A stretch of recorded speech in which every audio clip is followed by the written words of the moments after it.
Olá, amigos, estamos de volta e hoje nós vamos tratar de um novo assunto. Nós vamos começar a estudar os princípios contábeis, a resolução 750 e a resolução 774 do Conselho Federal de Contabilidade. Em seguida, nós vamos estudar um CPC, que é um pronunciamento contábil, que trata da estrutura e dos conceitos básicos, certo? Mas nós vamos continuar estudando os princípios, mesmo sabendo que a qualquer momento essa resolução pode ser revogada, mas nós vamos continuar estudando porque as bancas continuam cobrando nas questões ou questões que tratam desse assunto. Bem, nós vamos iniciar o estudo dos princípios com o princípio da entidade. Esse princípio da entidade, ele tem como palavrinha-chave a autonomia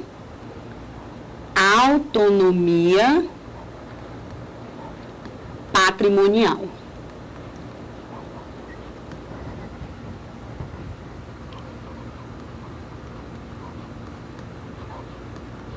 O princípio da entidade tem como palavrinha-chave a autonomia patrimonial. Aí você vai perguntar, Germana, e o que é autonomia patrimonial? A autonomia patrimonial significa dizer que o patrimônio dos sócios não se confunde com o patrimônio da entidade, porque são pessoas distintas. De um lado, nós temos a pessoa física do sócio, do outro, nós temos a pessoa jurídica da entidade. Portanto, o patrimônio do sócio não se confunde com o patrimônio da entidade. Cada qual com o seu cada qual. O sócio com o seu patrimônio e a entidade com o patrimônio dela.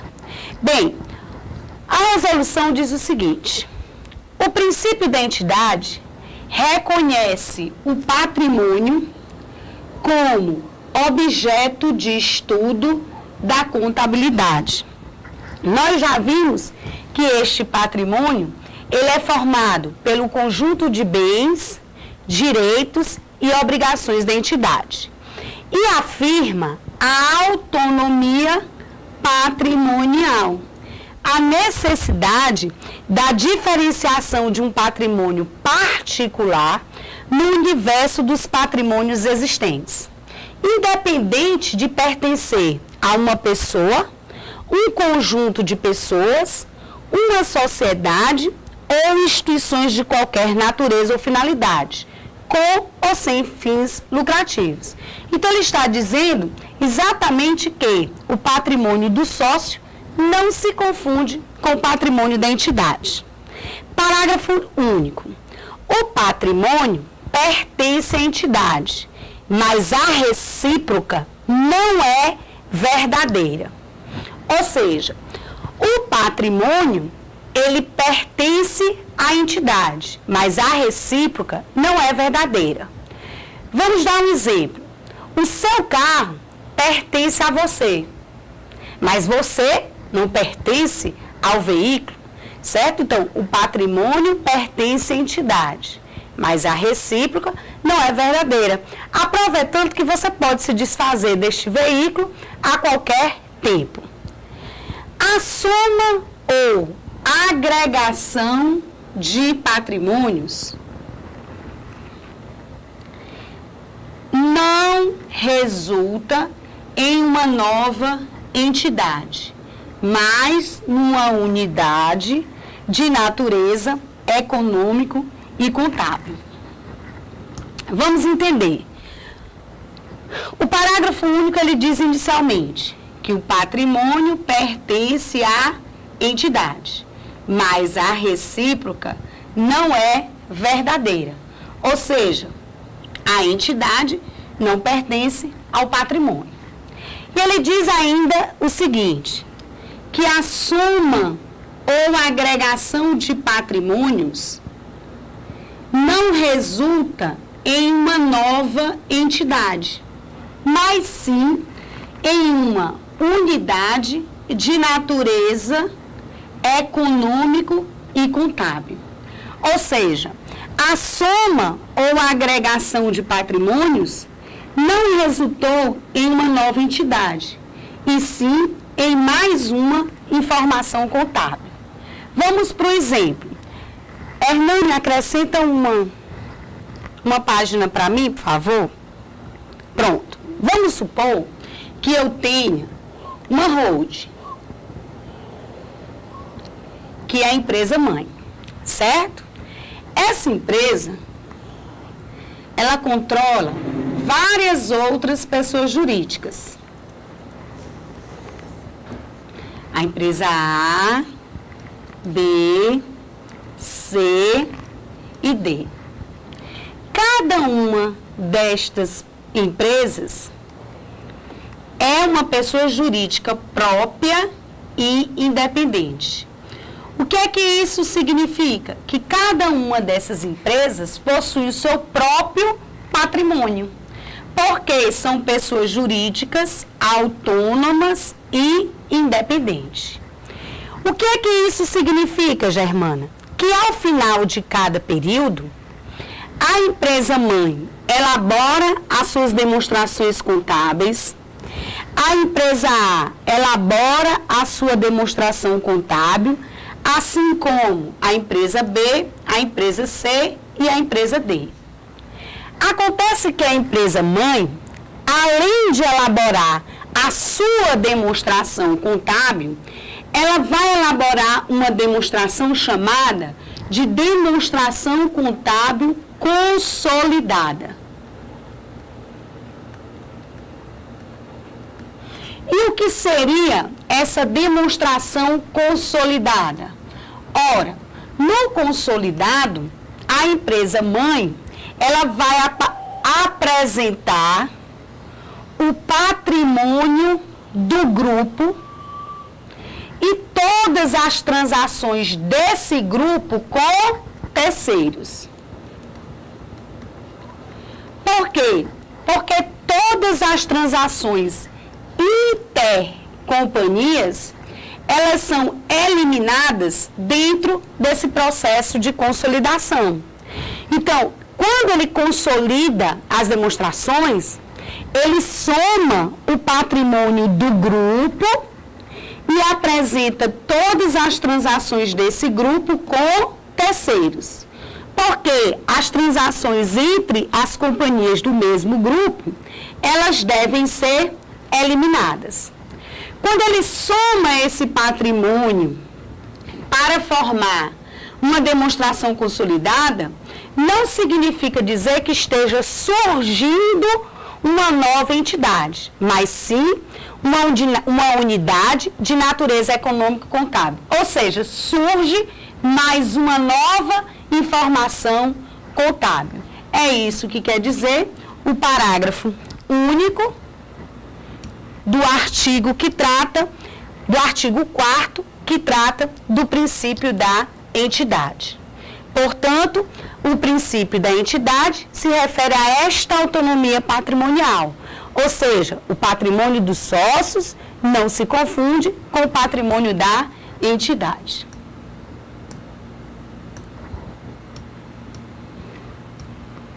Princípio da continuidade. O princípio da continuidade, ele está previsto no artigo 5º. Ele diz o seguinte: a continuidade ou não da entidade, bem como sua vida definida ou provável, devem ser consideradas quando da classificação e avaliação das mutações patrimoniais, quantitativas e qualitativas. Olha, minha gente, esse princípio da continuidade, ele trata da continuidade da entidade. Quando nós constituímos uma empresa, a ideia é que ela tenha vida eterna, ou seja, que ela funcione por um tempo indeterminado. Essa é a ideia da continuidade. O parágrafo 1º diz o seguinte: a continuidade influencia o valor econômico dos ativos e, em muitos casos, o valor de vencimento dos passivos. especialmente quando a extinção da entidade tem prazo determinado, previsto ou previsível. Então, o que ele quer dizer? Germana, você acabou de me dizer que a continuidade, ela dá a ideia de um tempo indeterminado, de uma vida contínua. Agora, o parágrafo único, ele vem falando em prazo determinado de vida útil. O que isso significa? Ora, o parágrafo está dizendo o seguinte, que o fato de ter um tempo de vida determinado não fere ao princípio da continuidade. Nós sabemos que existem empresas que são constituídas com prazo de vida determinado, porque são constituídas para atender uma finalidade específica. Por exemplo, a construção de uma obra, como, por exemplo, empresas de produtos de Natal, para atender a demanda na época do Natal. Então, são empresas constituídas com prazo de vida determinado. O fato de ter um prazo de vida determinado não fere ao princípio da continuidade. Por que não fere ao princípio da continuidade? Porque a ideia é de vida eterna enquanto dure. Então, vamos supor que eu tenha constituído uma empresa no dia 1º de julho de 2009. E lá no meu contrato, eu já determinei que o prazo de vida seria até o dia 31 de dezembro de 2009. A ideia é de continuidade de julho até dezembro de 2009. Eu não espero quebrar em outubro, eu não espero quebrar em novembro. A ideia é de continuidade dentro desse período. Agora, o fato de ter um tempo de vida definido vai influenciar na avaliação dos ativos e no vencimento dos passivos. Mas é lógico, se no dia 31 de dezembro a empresa deixa de existir, eu não posso comprar a prazo para pagar numa data superior à data do dia 31 de dezembro. Porque no dia 31 de dezembro, eu, empresa, deixo de existir. Então, o fato de ter um tempo de vida determinado, ele não fere a continuidade, mas influencia na avaliação dos meus ativos e do vencimento dos meus passivos. Parágrafo 2º. A observância do princípio da continuidade é indispensável à correta aplicação do princípio da competência. Continuidade e competência.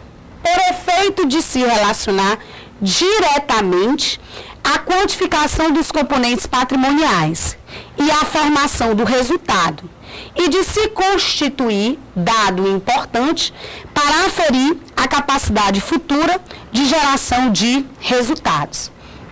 Então, principalmente quando a entidade tem um prazo de vida determinado. Por quê? Porque as coisas devem ocorrer dentro da entidade, os fatos devem modificar o patrimônio da entidade dentro daquele período. Já que naquela data limite, ela deixa de existir. A competência ela está associada à geração de receitas e despesas. Competência nós podemos entender como um período. Então, quando a empresa tem um prazo de vida determinado, o período de vida daquela empresa, ele vai ser menor. O que isso significa? Que vai influenciar na sua competência, certo? Então, a competência, ela está associada à continuidade. Ela tem uma vida contínua até aquela data. Por isso, influencia na competência. Bem, gente, na próxima aula nós voltaremos ainda tratando dos princípios contábeis. Até lá!